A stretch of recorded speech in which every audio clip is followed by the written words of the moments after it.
On this week's episode, Avatar debuts The Way of Water. The White Lotus captures HBO Max. And can we get high on life on Xbox?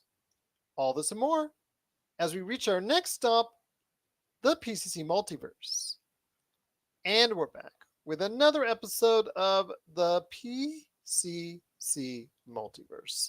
This is Gerald Glassford from Pop Culture Cosmos, Game Source, Inside Sports Fantasy Football, and the Lakers Fast Break. We truly appreciate everyone out there that's all of our great shows. And if you can, please give us that 5-star review wherever you get your podcasts.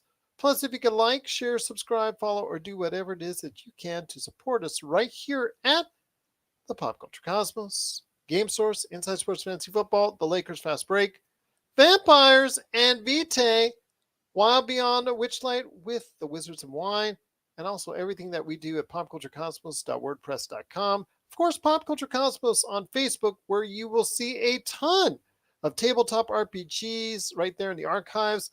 A lot of them by our awesome DM, Mitch, who actually does a lot of great games right there for you, right in the archives, right there at Pop Culture Cosmos on Facebook. Plus, if you can go ahead and catch Pop Culture Cosmos on Facebook, you'll be checking out the latest news and trends in pop culture each and every day right there at the Pop Culture Cosmos. And again, if you can do all that, it is truly appreciated. But it wouldn't be a PCC Multiverse without my good friend. She is a fantastic person in the Halloween. She's a fantastic person in the Christmas spirit. There you go. She's one of Santa's amazing elves. You got to go ahead, or are you one of mischievous elves? I'll never admit to either. Are you on the good list or the naughty list? Well, Robbie, your husband, will say you're on every list that you want to be on. Yeah, yes. He is a very diplomatic man sometimes. Yeah, little from column A, little from column B, unfortunately, but Fair hopefully enough. mostly column A. But you got to catch what she's doing today at Vampires and Vitae on YouTube. Go ahead and subscribe today to get the latest notifications on when they go live on the air. Plus, Wild Beyond a Witchlight, part of the Wizards and Wine Emporium, also on YouTube as well. It is my good friend. It is Melinda Barkhouse-Ross and Melinda. A lot to talk about on today's program. The holiday season is kicking into high gear after a pretty weak week. As far as the movies are concerned, we're back in action once again. Yes, thank goodness. Yes, absolutely. Because the box office, after one of its worst weeks of the year, is now back with what is supposed to be one of the best weekends of the year with Avatar, The Way of Water. We'll go ahead and talk about that, of course, coming up in a bit. Some major news and a major reversal with DC. Henry Cavill is out. He's flying away as Superman. He has found his kryptonite, and it is the new DC hierarchy of James Gunn and Peter Safran. So what does he do now? Well, according to the latest news, he's got something else up his sleeve that he has been waiting to do for a long time. So we'll talk about that in a bit. Plus also as well, the huge success this past weekend after the season ender of The White Lotus. We got to talk about that. We haven't been able to talk too much on the show. We'll talk about why people are still talking about the greatness of The White Lotus. It's one of the best shows on television. Xbox, finally, after a while, debuts a somewhat high-profile first-party game. A little late in the year, but they finally did it. It is high on life. We'll tell you why you might be chuckling at this game, because of the fact that there's a lot of great relations to a hit TV series. We'll talk about that coming up here in a bit. Plus also as well, the latest news on Amazon. Not only liking one video game adaptation project, but two video game adaptation projects. We'll talk about that coming up here in a bit. Plus also as well, HBO getting back on their case because they've canceled a lot of shows within the past week. Some of them which they had already guaranteed another season for, that they rescinded by canceling. So we'll talk about how bummer that is for fans of a lot of these shows coming up here in a bit. But yes, so much to talk about on today's program. Where would you like to start first? I have a feeling it's not Avatar: The Way of Water. Well, and because we don't want to start there, perhaps that's where we ought to start. What do you Okay. think? Sounds good. We'll start with that. It is Avatar: The Way of Water. It is releasing worldwide, not only here in the States, Europe, Australia, worldwide, South America, and of course in China. China is going to be a big key. The international numbers for this movie is going to be a big key. I am not expecting, and I'm going to put myself on the record right now, a $2.9 billion haul for this movie. I do not expect to do it. I do not expect to have it do as much as the original Avatar did. But seeing how everything is laying out, seeing the responses, the highest growing movie within the past year, you could probably say, is 1 year ago with Spider-Man: No Way Home at 1.8 billion. I also mentioned that 1.2 billion is Top Gun Maverick. I said by the end of its run, it's going to fall into there in between that 1.2 and 1.8. Some people say more, some people say less. Well, I mean, look at how many times Avatar went back into the theater and look at how many millions of dollars that movie continued to make all of these years later. Mhm. So there's no question there is a thirst for this sequel, and I think it's gonna blow your hair back, Gerald. I really do. There's not a whole lot left of it, but okay. All right. I I'll, do, I'll, I'll and take your word for it. yeah, and everything that I'm seeing and everything that I'm reading, and not just from like big time critics, but just from people that I know who've managed to see the movie. I'm seeing nothing but glowing reviews. So all of that taken into consideration, plus, as you said, the box office has been pretty slow recently. I think it's all because people were planning for this movie to come out. You don't want to have a successful week and then have Avatar come out and take everybody's money. So, I can see people purposely not planning on dropping a movie around this time. Yeah, I really do. I think it's going to be huge, and I think that you're going to be pretty surprised. Well, it is averaging 69 on Metacritic, which is pretty solid for a Mhm. movie of this size, this scope, this length, because it is over 3 hours long. I think that James Cameron gets to do what James Cameron wants to do, Yeah. and that includes making a 3 hour plus movie, whether we like it or not. I think that, for some, this may be a little bit too long a movie. For some, it may hit the sweet spot. So we'll see. I'm not exactly super overjoyed and thrilled to go back and seeing it. I know my family does, so I will be going and seeing it once some point in time down the road. So I know that's something that I think a lot of people have to go ahead and take in context, that a lot of people are excited for this film. Again, I'm not sure about the domestic here in the United States as far as what kind of return it will get. I am convinced, though, that the money that it earns, a great deal of it will be overseas. Overseas for this type of film, which is a visual film, which is a film that really will still, even today, by today's standards, what we've seen from all the sci-fi and all the FX that have been out there, that it still stands out as far as the visual effects are concerned. A lot of people overseas have a tendency to draw to those type of films. They did in numbers the first time around with Avatar. I have a feeling they're going to go. I have a feeling they're going to go ahead and support this movie huge for its entire run. Yeah, I think so too. And I feel like this is probably a movie where maybe you go see it with your bestie, and then you decide to go see it with, the romantic partner in your life, and then you're like, you know what, office bestie, we need to do something outside of the office. Let's go see Avatar. So I can see this being a movie that people are going to end up seeing multiple times. I don't know why. I just feel like this is how it's going to shake out for this one. I have a feeling it's going to be somewhat of the same thing.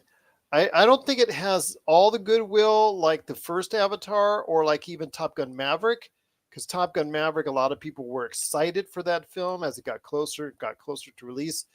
A lot of people are still excited for this film, don't get me wrong, but it just doesn't have that same je ne sais quoi of the event that was Avatar, and the I guess the reprisal of everything that was so good about what we saw this summer from Top Gun Maverick. But again, I think it actually will top Top Gun Maverick. I'm just not sure if it's ever going to get close or close enough to pass Spider-Man No Way Home. And if it does, it will go over $2 billion, which according to James Cameron, the movie's so expensive, that's the only way it's going to actually make a profit. Although I find that a little bit hard to believe. Sure, but I mean, they had to the and correct me if I'm wrong because this is going back into the old radio Rolodex that's still in my brain. But didn't they have to wait for filmmaking technology and special effects and stuff to get to a certain point before they were able to do the second movie with some of the stuff that James Cameron wanted to do? Didn't he have to like create or invent Well, he things had to that do the first time. He had to do a lot of that. The second yeah, time, of course, I think you're right as well. Yeah, I mean, what we're talking about? 2008 was Avatar. That's the yeah. case. Almost 14 years later. 2009 was Avatar. I'm sorry. 13 years later, he's obviously taken that long for certain reasons. So I think you're right. He's probably had to go ahead and wait until technology or something that he felt that the industry was short on became developed enough, or if he got developed enough to where it met his satisfaction on making more Avatar movies, because he's already filmed Avatar 2 and 3 back to back. But the future of the Avatar series is definitely riding on the Way of Water this weekend. Yeah, for sure. And I think there are going to be, just with that piece of information alone, like knowing that they had to wait for special effects technology to get to the point where they were able to make the film. If that doesn't pique your interest enough to maybe want to go and buy tickets, it might not be something you go see the first weekend, but maybe, it'll be nice during that weird week between Christmas and New Year's where nobody's really sure what to do. You're full of sweets and you're still full of Christmas dinner and leftovers. Might as well go to a movie theater and sit in the dark for 3 hours with strangers.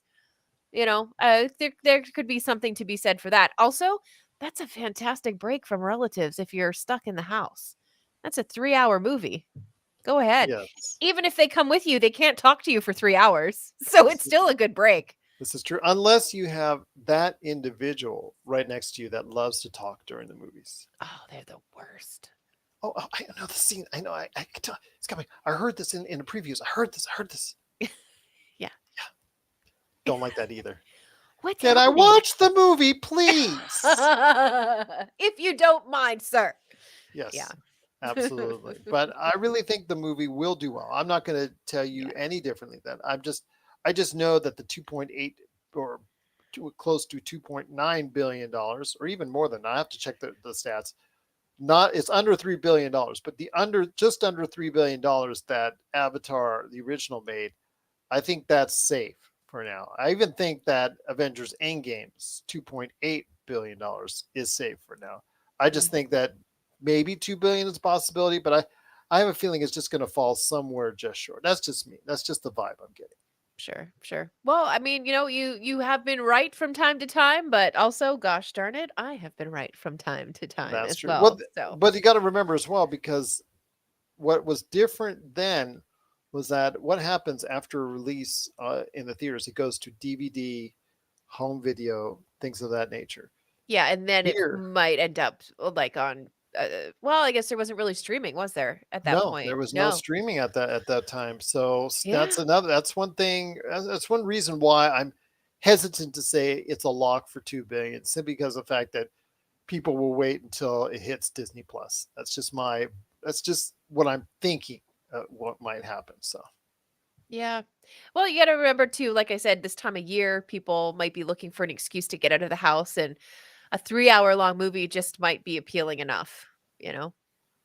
we'll see. We'll see. Yeah. But once again, it is Avatar: The Way of Water. It is now out in theaters. You're really excited. I know everyone is excited for the movie to have come out, and it's ready to go ahead and be released upon the unsuspecting public that's out there as far as worldwide.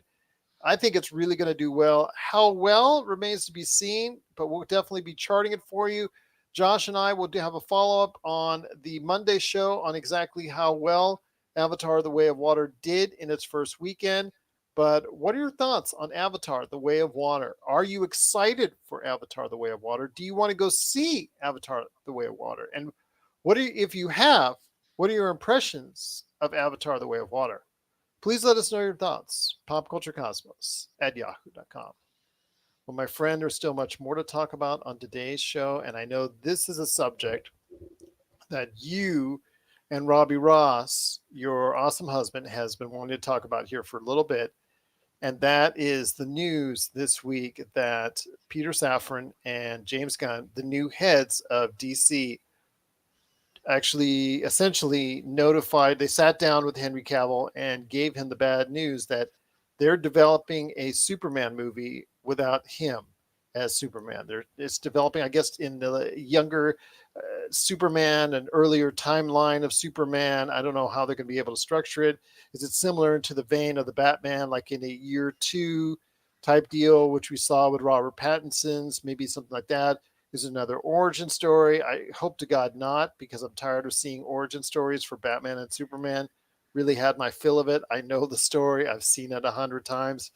So I do not want to see it again. I'm just curious to see what they're going to do with that. But after proclaiming just recently, after the first weekend of Black Adam, after he made an appearance at the very end in a post-credit scene, that he was very excited to be back as Superman. Not too much later, he had to go ahead and make the news again to everybody out there in public that I guess Superman just wasn't meant to be.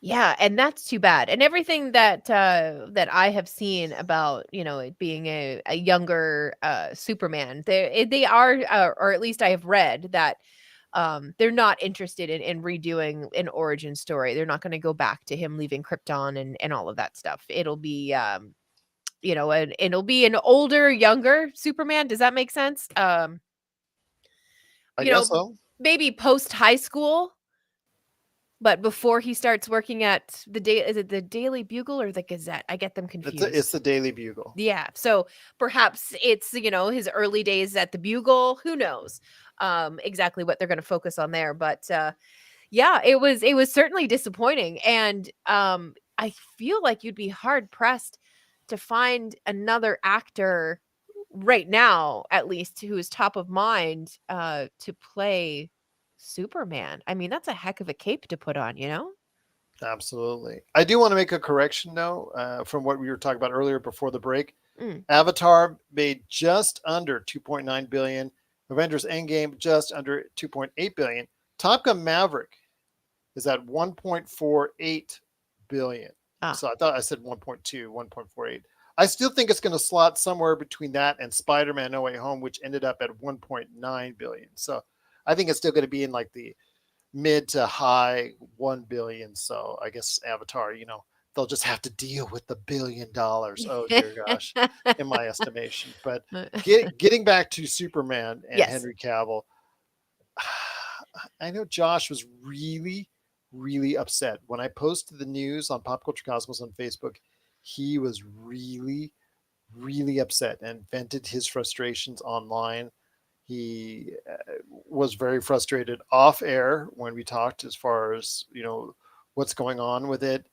I know Rob McCallum thought it was a ruse, and actually Henry Cavill will be popping back in as Superman.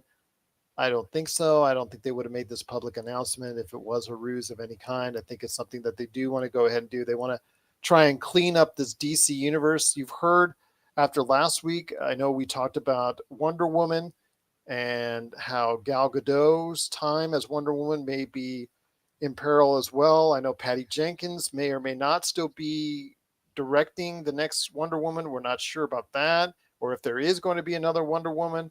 I know that they want Ben Affleck, to direct a DC movie, but they didn't say anything about being a Batman in a movie.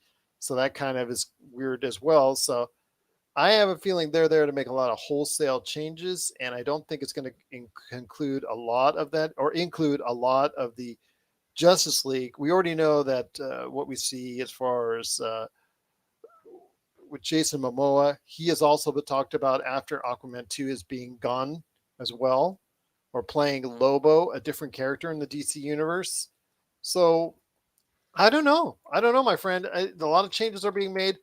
I can't say it's the wrong thing because ultimately you got to consider the DC universe a mild disappointment overall, as far as the good and the bad. When you look it over, as far as the actual success of the movies. Hmm. I mean, when you look at it, when it comes to Henry Cavill and also Ezra Miller, he's probably also going to be out as the Flash after Flashpoint because of his sterling or not so sterling public record as far as all the stuff he's done within the past couple of years. So I have a feeling he's not long for that job either. But when it comes to Henry Cavill, as much as the writing before him, the writing for him, and the all the things that went down, the mustache gate, when it comes to what he did for Justice League, and then also as well, for Man of Steel and Superman, BVS, Batman versus Superman. Hmm.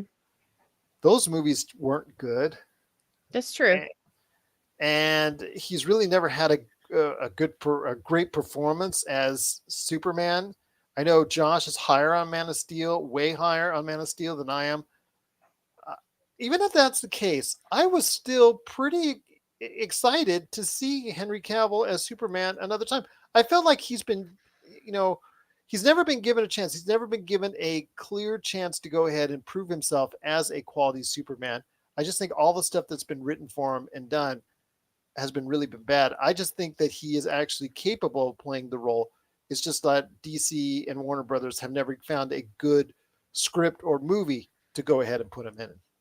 Yeah, I can agree with that too. And but I also feel like perhaps Cavill was reading a little bit too much like Marcus Aurelius, and was trying to be a little bit too stoic, and falling into the stoicism philosophies, and stuff like that. I feel like it was what was it they used to accuse Keanu Reeves of being?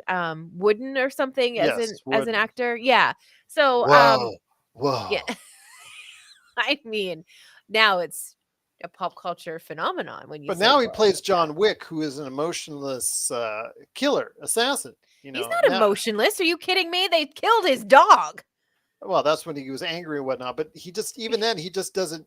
He barely he barely emotes in the films outside of when they talk about killing his dog or whatnot, and of course what happened to his wife.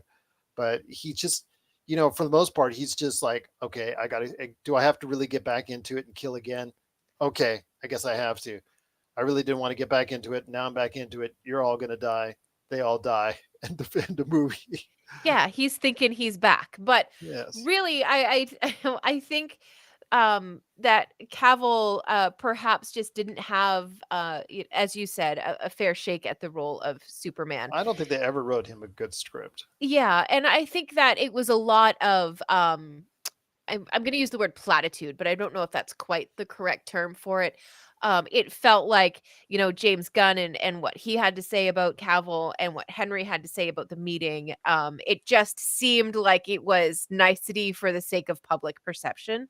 Mhm. And that's just from reading a million and four different press releases about, all of this kind of stuff when it happens. It just seemed like they really wanted people to believe that all of this was being done on good terms, but I don't necessarily believe that that's 100% being done on good terms. But I also hope that I'm very wrong. I hope But that he we had a do. very classy response. Henry Cavill did on Absolutely. social media. Very He's a classy classy response. guy. I mean, the reason why he walked away from The Witcher, I can't think of a better reason to give up a role like The Witcher, than being upset that they were breaking from the lore, and they weren't telling the story the way that Henry believed it should be told. So he walked away from the project. At Plus, he least. thought he was going to do more Superman as well. Right, yeah, and that was my immediate thought this morning when I read, or was it this morning or was it yesterday? I can't remember. Anyway, It when I popped was reading yesterday. the news. Yeah.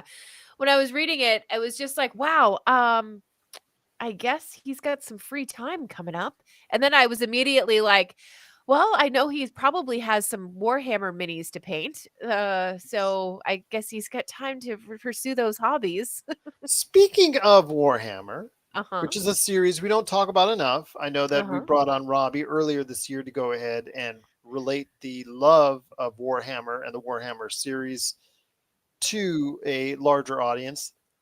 I think that's something that hopefully will take place in the not too distant future with Amazon, because Amazon has, I guess the word is circling, Hmm. uh, and they've been circling a Warhammer 40,000K series. And who shall be leading it? Of course, none other than the super fan for all things Warhammer 40K, Henry Cavill. Absolutely. And if you haven't watched Henry Cavill when he gets invited to the Warhammer offices, and he gets to go through it, and he gets to see all of the minis and the terrain pieces and all of that kind of stuff. What a wonderful example of somebody who is that into a hobby who finally gets to go and experience something like that. Like you get like kids who get to do it with Disney, and they get to go and meet princesses, and they get to take in Star Wars and all of that kind of stuff. But to do it as an adult through an adult lens was really cool, and it's always fun. I love seeing people who are passionate about stuff getting the opportunity to really nerd out in the best way about it, and that really is kind of what that video shows with Henry going through the headquarters. It was just really cool video. So look it up, please. So, what the best part about this is that there's a infinite world of possibilities when it comes to creating something within the universe of Warhammer 40K. And we'll talk about Amazon really circling in on some more projects. We'll talk as far as video game adaptations here in a little bit. But with this one, it is something I think a lot. It's not just a video game adaptation; it's a tabletop RPG adaptation. It's a whole network. But there's a whole bunch of books in the Warhammer 40K series. It's a whole experience, and it caters, or it has catered to a niche, to a group, a selected group of individuals that really love this IP. For it to succeed as an entity on Amazon, I'm so thankful that a super fan who is he's probably going to be able to also give leeway and give input on the show itself. I'm so happy that a super fan of the actual IP going into it is going to be leading the series in Henry Cavill. Yeah, 100%. And that I think has been the concern that a lot of the Warhammer 40K fan base has had for the last couple of years, because it's been getting little bits of coverage here and there in, more of the pop culture circles. So it's not quite as removed from a lot of discussions like it used to be. Mm-hmm. So that was a concern that the fan base had, was what are we going to do when somebody buys the rights to this stuff? Because that they're just going to ruin this thing that we have loved for so long. I mean, decades at this point. And one of the people that everybody has kind of agreed that we would all trust is the man who has been dubbed now the King of Nerds, and that would be Henry Cavill. And he was, I'm sure you've seen it. It's the clip where he's in the interview and he's talking about the Sherlock Holmes movie that he just finished, and he's talking about how or the reporter asks him what army he thinks Sherlock Holmes would play. The pure joy and him, rummaging around in his brain and comparing armies and stuff like that. It's wonderful. Please, please, please watch it if you haven't. And hopefully it'll get you very excited for this project.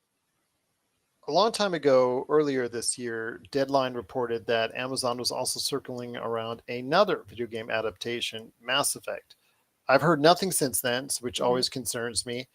But I was hoping that a Henry Cavill would lead that show, series, or movie as Shepard. That doesn't look like it's going to be the case now, because he's already going to be tied into this one, and I have a feeling he won't be tied into any more video game or fantasy type IPs after this one. He's going to just say, okay, I was involved with The Witcher, I'm involved with Warhammer 40K. I'm pretty good as far as video game adaptations. Or in this case, with The Witcher, it's not actually based off the video game; it's more based off the books. But you Yeah. get the idea that because the video game is actually the reason why that they made a series for The Witcher because of how popular it was. So I will say right now that I'm happy to see Henry Cavill doing something that he loves. I think the fact after he left, like you said, under those circumstances of The Witcher, and the fact that he has gotten the shaft unfairly, I think, from DC, I think it leads me to believe that I think that there's a good future for Henry Cavill in Warhammer. Yeah, I agree with that. And you know what? With the amount of lore and stories that there are to tell inside the Warhammer 40K universe right now, let alone what's going to come over the next few years, there's enough material to keep Cavill busy for as long as Amazon decides they want to do these shows. It doesn't even have to be a single show. And then there's a question of, is he going to act in them? Which Primarch is he going to play?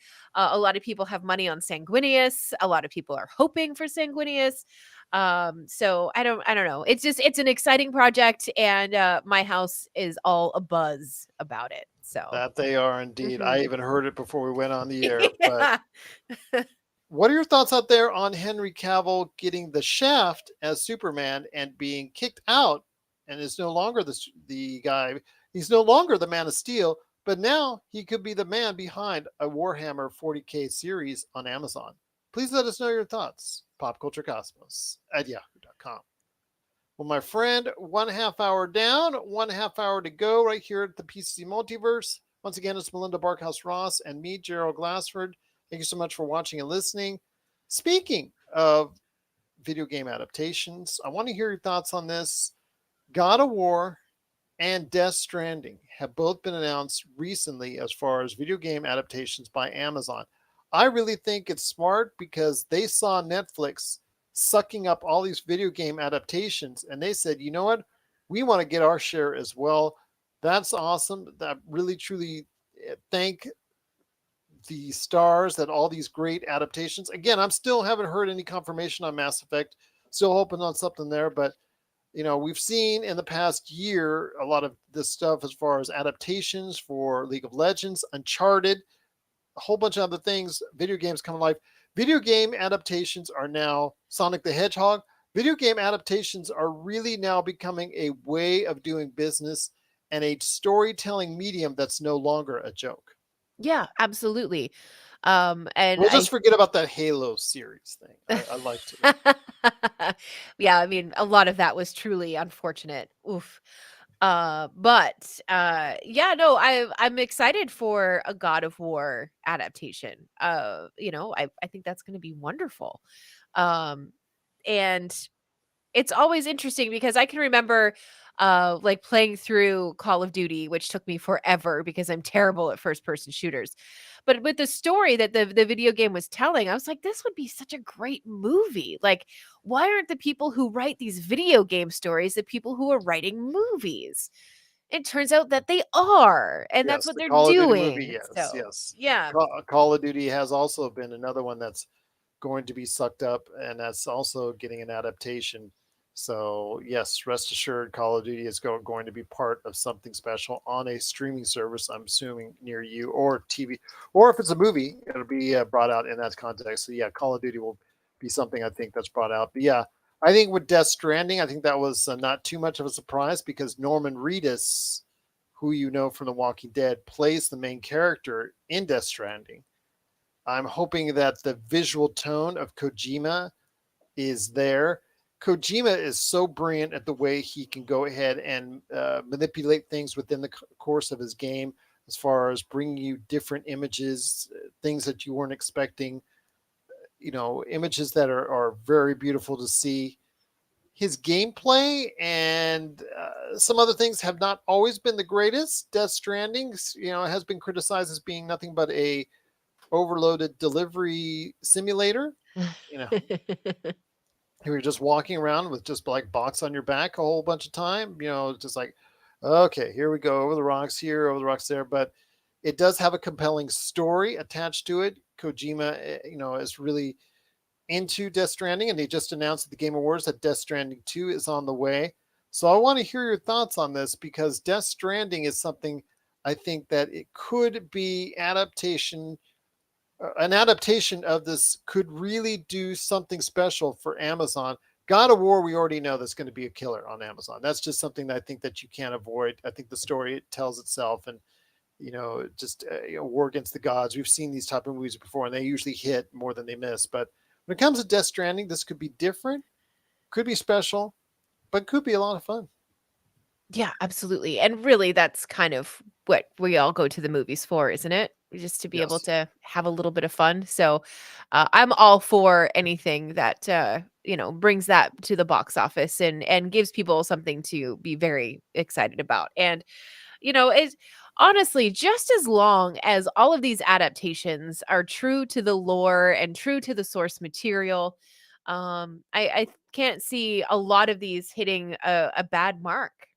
It's once you start to stray too far away from the lore that's already been established over all of these video games being released that people start to have a problem with it. So I do think that if you don't have Norman Reedus star in a Death Stranding movie, I think then you're doing yourself a disservice. yeah, it would make about as much sense as not having Henry Cavill involved in Warhammer 40K. Like it just doesn't make sense. Yeah, absolutely. I mean, it was so different. It was so Mhm. weird. It was so Kojima, I think is when it comes down to. I mean, you see those images. I go back to the Metal Gear games that he made, and it's funny flying whales coming across the screen in one of the games I played of his, and he's got this just grand imagery that I think that very few game directors actually have out there, and that's why he's considered one of the greatest of all time at what he does, and he's so legendary. So seeing this adapted into a movie on Amazon, or maybe even a theatrical run, who knows how it's going to be laid out. If it looks like it's going to hit some numbers, they may just send it to the theaters first. That's something I think that has to be ironed out with some of these movies. Do they stay, like for instance the Knives Out sequel that was only out in theaters for what, two weeks tops, and then now it's going to be out on Netflix.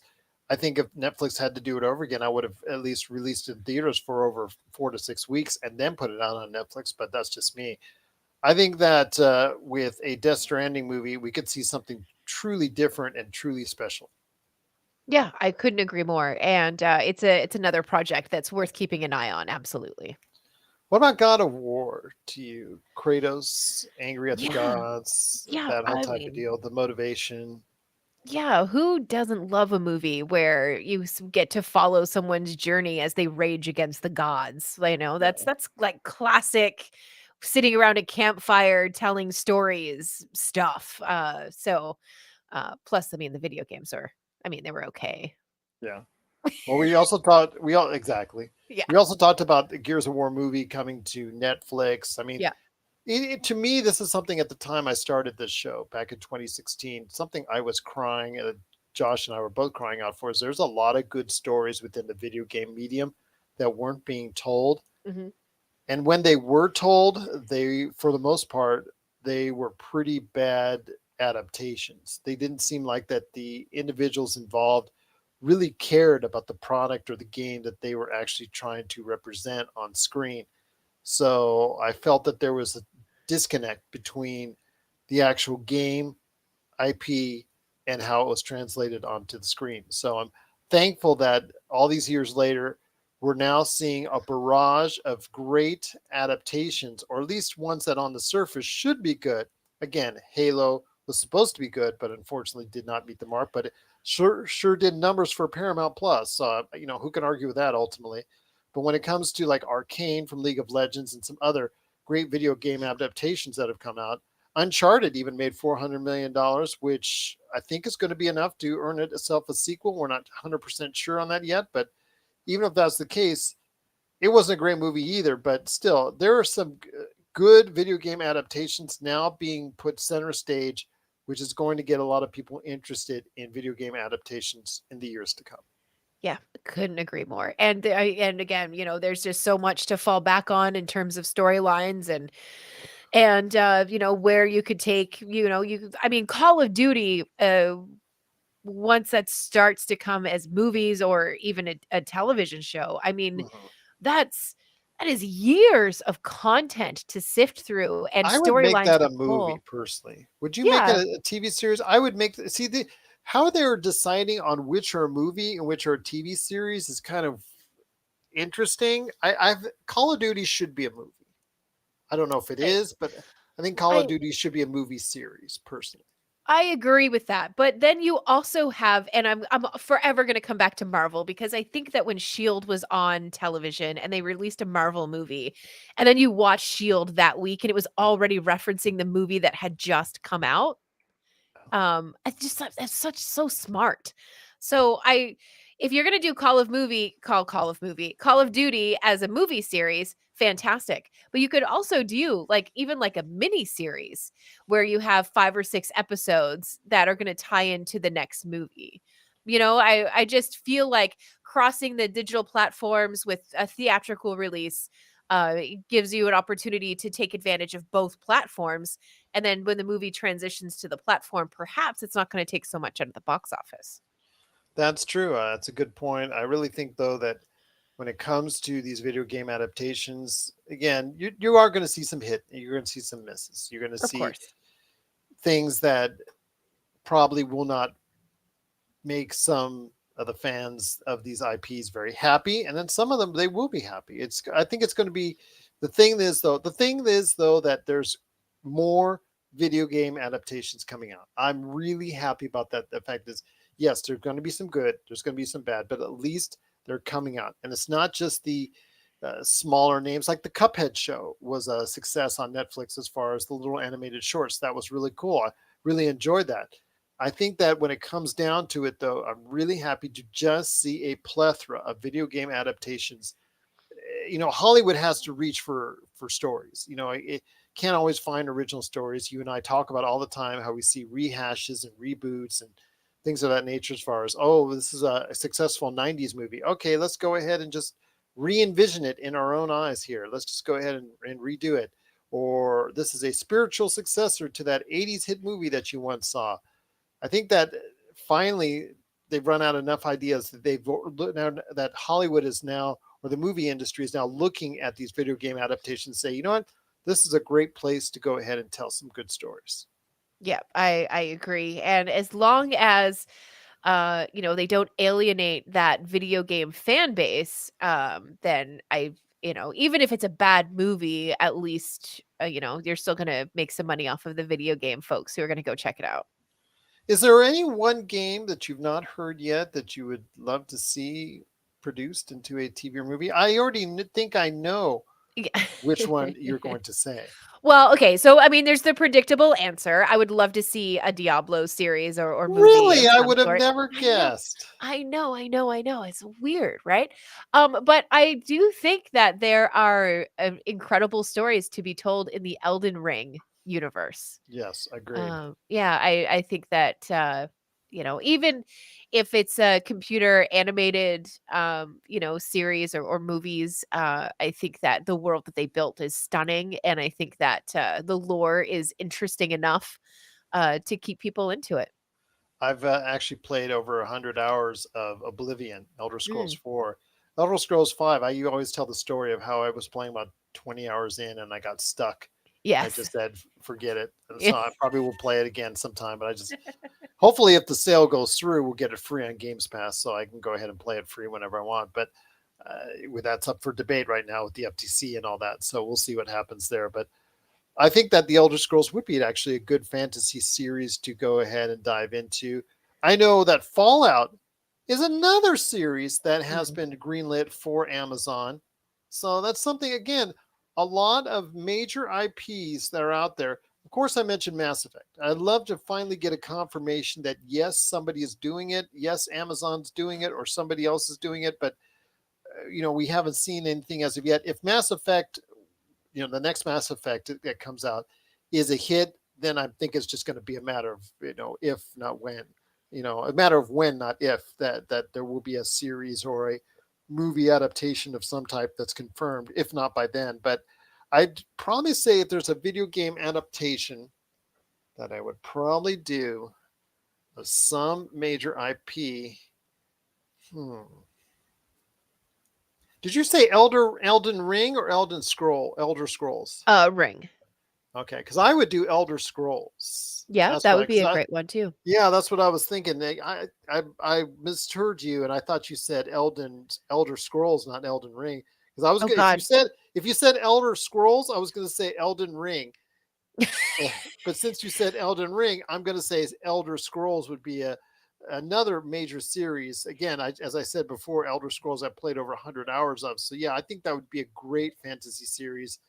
The nameless prisoner being set upon the world to go ahead and seek out fortune and fame, and obviously there gets when it comes to Oblivion, you go into another realm of some evil, and of course go through the Oblivion gates and into like a Hades or a hell like atmosphere in order to go ahead and try and complete the story. So yeah, there's some good stuff there as far as the Elder Scrolls universe is, and I think that would also lend itself for an adaptation. But you're right, with the way that Elden Ring has sold this year as one of the highest grossing video games of this year, I have no doubt that Elden Ring will someday. Would you do it as an animated or a live action? Ugh, see, that's the tough part right there, right? I ugh, gosh, I would probably stay animated. Okay. I think I would. Another one, and this one is, gosh, I can't remember if it was on the original PlayStation or if it was on the PS2.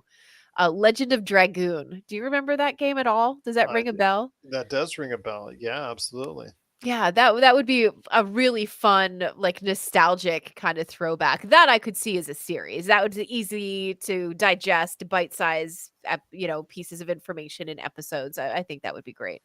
Another one that could get a reboot or something into it. It did come out as a reboot on the video game scene, but it was actually a misfire. But I love the story, anyways, and that's 13. It actually came out as a Canadian Mm, TV series, mhm. I think over a decade ago, but it was based off of you don't remember your name, you come up with amnesia, you're on a beach, and you figure out that you may or may not have killed the president, you have assassinated him. So you got to figure out this mystery, and then all of a sudden these people are after you, and yeah, that's actually kind of a good one as far as back when the original was made, like in the mid 2000s. I mean, it had a story that expanded beyond what a generic video game at that time was all about. So yeah, probably something like that, something with a good hook, the good hook. Gosh, yes. Yeah. Or it's even just a good action, which would be a packed Call of Duty movie, would just be full of action. So Oh yeah, I'm all for it. come on, Melinda, we'll go get him. Get a good terrorist or On your whatever. six. Yeah, on your six, on your six. Yeah. Yeah, absolutely. Could Reloading. yeah, reload. But that's Gears of War. That's oh, come on. But what are your thoughts out there on the video game adaptations coming to a screen or theater near you? We've talked about God of War, Gears of War, Death Stranding, Fallout. There's a ton still out there on the way, but is there any one video game adaptation you would like to see that hasn't been announced yet? Please let us know your thoughts. Popculturecosmos at yahoo.com. Well, my friend, it's been a great episode so far, but before we head on out, can I ask you something honestly, Melinda? Are you Oh, high what? on Are you high on life? I try to be. Okay.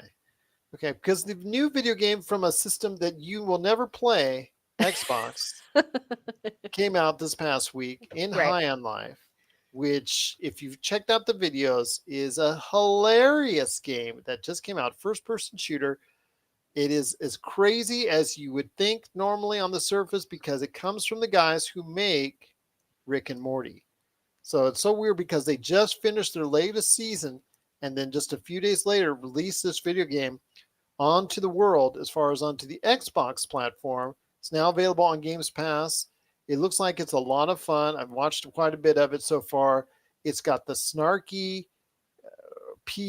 non-PC humor, the adult humor that you know from the guys that created Rick and Morty. I mean, this has just been something really, really special, I think, as far as a High on Life is concerned. Good solid reviews, getting somewhere right around a 70 to an 80, depending on where you go. Actually got an 8 from IGN, so I thought that was pretty cool. But your thoughts on High on Life for the Xbox? I mean, I'll take some time out of my day and pop over to your place and bring some bevies and some popcorn, and we can play some video games if you like on your Xbox. All right, fair enough. That sounds good. Yes, I do have an Xbox Series S, so yes, that can happen. That can happen. Although I have to get off personally playing first Atari 50, the Anniversary Collection, because I'm having such a blast with that game. Mhm. Truly, truly enjoying my time with that.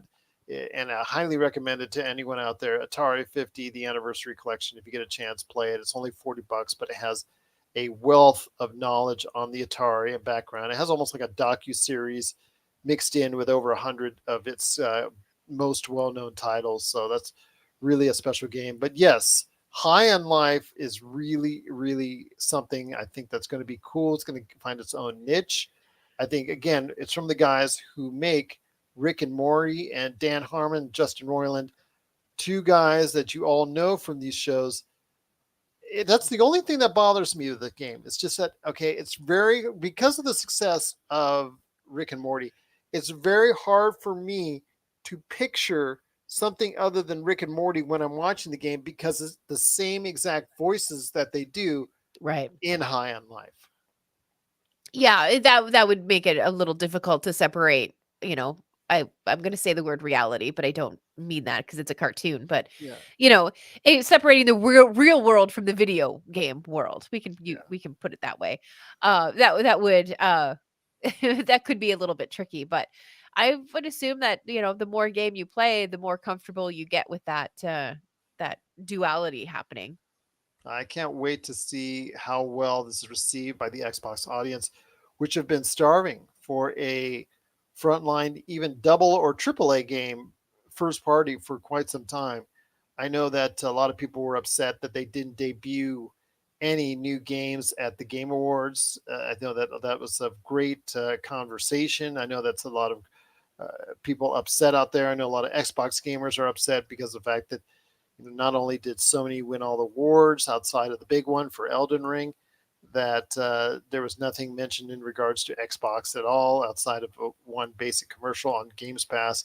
So yeah, I'm thinking that High on Life could be something that could tide people over for a little while until Xbox next year gets some really good games in its portfolio that they delayed this year that they're bringing out next year.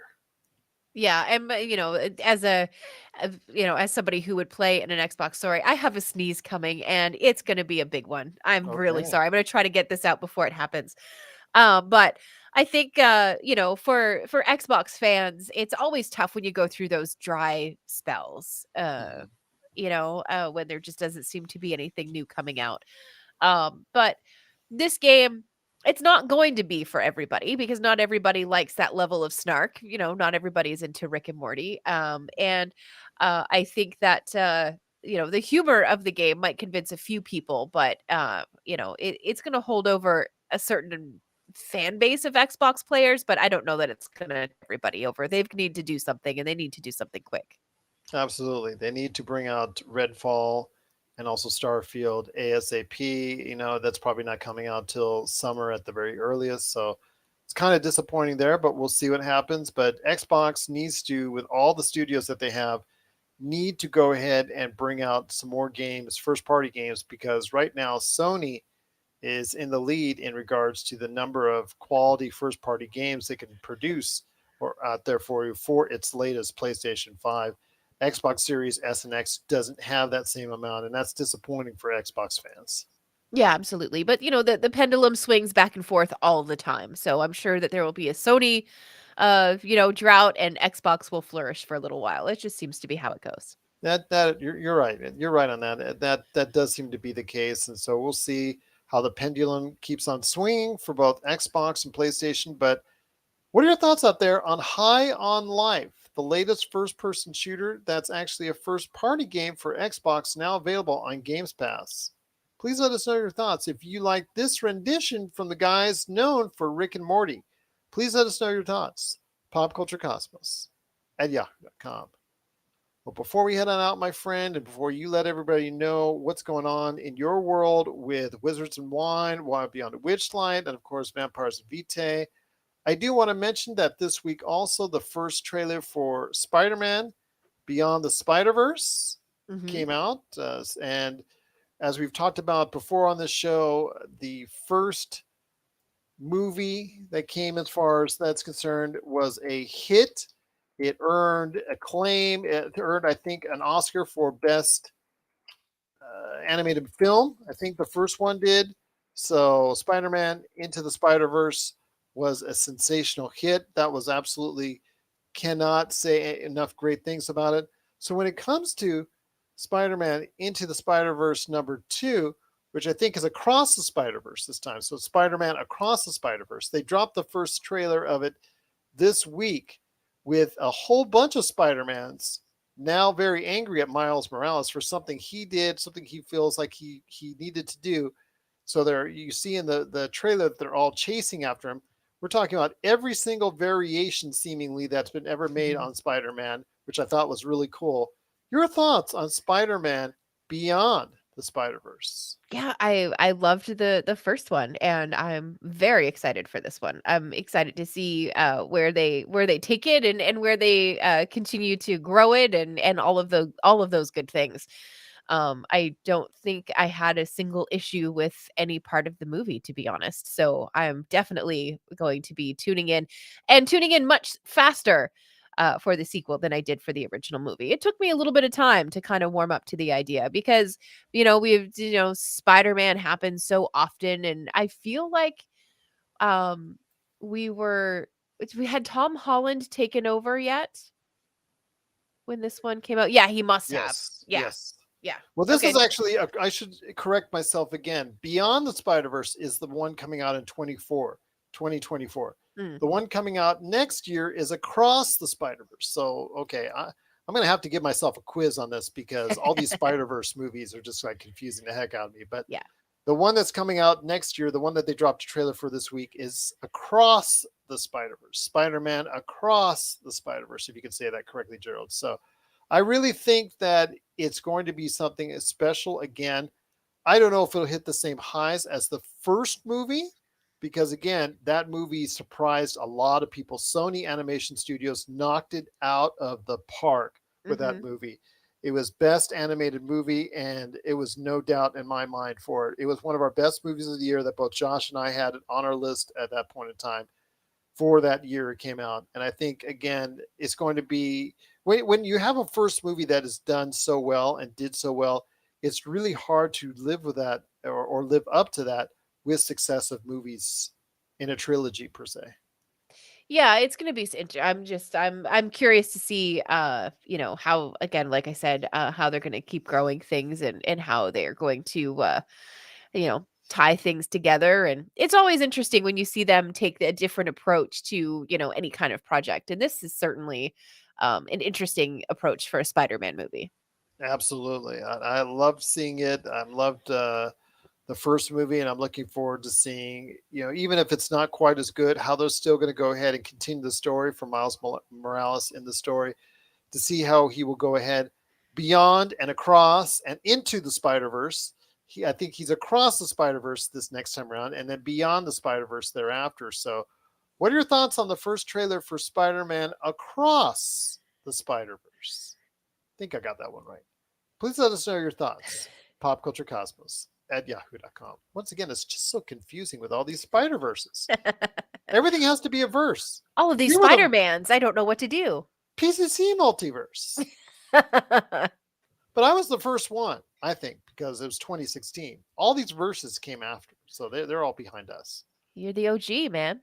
But before we head on out, my friend, I know that you got a lot of stuff going on with Vampires and Vitae, and also as well Wild Beyond a Witchlight, Wizards and Wine, and making your husband's life a living hell in all the stuff that you do, the tabletop RPG games that you play on there. I see the shorts, I see the actual footage. Obviously there's the games that you DM yourself. So tell us what's going on before we head on out.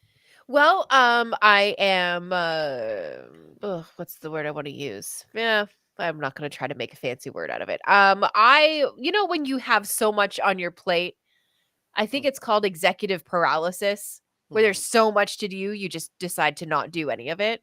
Mm-hmm. That's where I've been for like the last 3 or 4 weeks. And unfortunately, getting podcast episodes produced has taken the biggest hit from all of that because it's such a time-consuming thing to do. That it is. Yeah, and I know that and I know that I'm preaching to the choir here, but the good news is that Friday, December 16th, we are dropping 2 episodes. And Did I then sorry, go ahead.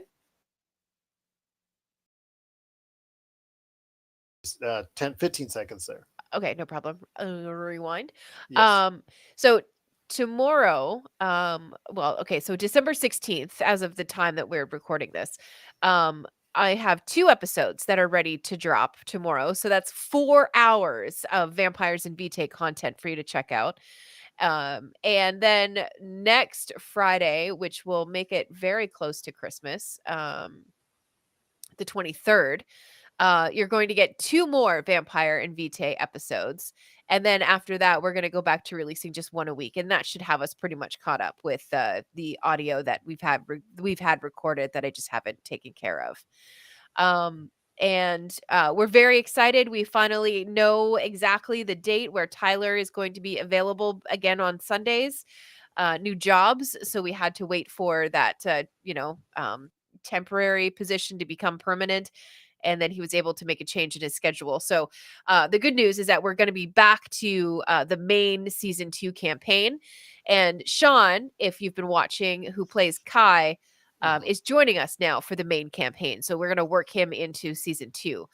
So we're all very, very excited about that and can't wait to get back to the main campaign and their characters. So it's very exciting. For Wizards and Wine, again, we're just on break until the new year. And that is another podcast that I fell behind a little bit on. So I'm going to be busy taking care of that probably over the holiday. And it'll be the same situation where I drop 2 episodes a week until we get caught up.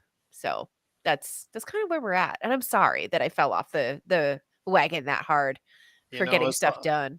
It's the holiday season, and I don't blame you one bit. A lot Yeah. of stuff going on, and I don't, how can I? You have Robbie Ross as your husband. That enough takes a lot of your time. It does. It really does. Yeah. I love him so much, but oh my God, it really does. Yes. See, Yeah. even I know these things. I can see. I can see. But I do say that it is looking really good for us here at the Pop Culture Cosmos because in the next couple of weeks, not only will we be sprinkling in the results from Avatar: The Way of Water, we'll also be talking about, as Melinda would probably say, oh man, the best and the worst in pop culture for 2022. These are some of the best shows I look forward to each and every year. The best and the worst. I don't know which one I'm looking forward to the most, but I'd say probably the worst, maybe, because the best, that's all good stuff. It's all great, but the worst, you could just rip on them about how bad that they are. So I'm looking forward between Josh, and between myself as far as sharing our thoughts on the next couple of weeks over the course of time, how the best and worst of pop culture for 2022. I also, as far as the beginning of the new year, will actually also debut another episode of the best and worst in pro wrestling for 2022. That's coming up with John Orlando, but that's going to debut the first of the new year. So look forward to that as well. But yes, the next couple of weeks, the best and the worst in pop culture for 2022. I should also mention that we've done the character creation for the One Ring, and everybody's schedules blew up. But we do have plans to actually get into some gameplay with the One Ring coming up here in the next couple of weeks. Fingers crossed. So, sweet. Yeah, I have the first episode already looked after. So yes, yeah. can't wait to add more. And what did you think? How did we do? I think it was a lot of fun. I think you enjoyed it, and I think it's something really good to look forward to. I mean, between me and this Blade Runner tabletop RPG that just released this week, which everyone out there has to go and get if they're a Blade Runner fan, and the One Ring if they're a Lord of the Rings fans, yeah, absolutely. There's just a lot of good stuff right now that's tabletop RPG. And what I really appreciated about the One Ring is that you didn't have to be like a super, super, super Lord of the Rings fan in order to be able to sit down and play the game and understand some of the stuff happening in the game and the characters and all of that kind of stuff. yeah, obviously it's going to help you out, but chances are somebody at your table, if you're playing the One Ring, is a super fan and they'll be able to guide you a little bit. But myself and one other player don't really know a whole lot. We had a super fan in Colin and Tyler kind of in the middle there somewhere. And Robbie actually conceded his nerd crown to Colin because Colin knew a whole bunch of lore that Robbie was a bit shaky on. So the One Ring, a lot of people actually leaving Dungeons and Dragons and going with that gaming system. So that's something to think about too. Absolutely. And again, like I said, the One Ring, Blade Runner RPG, a lot of good stuff out there. Hmm. Great gift ideas. Go ahead and check it out today. Drive Through RPG, or also as well some great places to go for the Blade Runner RPG. If you want to go ahead and check that out, please go ahead and do so. Drive Through RPG is a great place to go ahead and look. Also, as well, from what is it, Modifius, also a good place as well. But yeah, just some great places to go look. If you want to go ahead and check it out, there's some other great stuff in the world of tabletop RPG that's not named Dungeons and Dragons. True. So for Melinda Barkhouse-Ross, this is Gerald Glassford. It's another beautiful day in paradise right here in the PCC Multiverse. We thank you for listening. And here's hoping you have yourself a great day.